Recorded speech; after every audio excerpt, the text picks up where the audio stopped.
நம்ம மனைவி மக்கள் பார்த்து மனிதன் உயிரோ கண்ணுக்கு தெரியாத காத்து.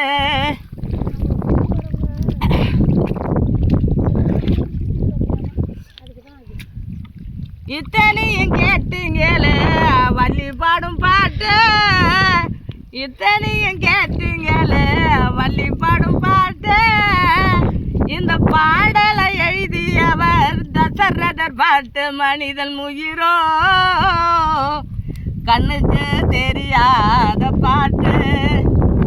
சொல்லுங்களா நீங்க யாரெல்லாம் சொல்லுங்க பார்க்கலாம். அந்த பாட்டு என்னை மெடல்ன்றீங்க, என்னை பைத்தியக்காரச்சின்றீங்க, என்னை ஏடா கூடமா வச்சு விளாச்சு கட்டுறீங்களே.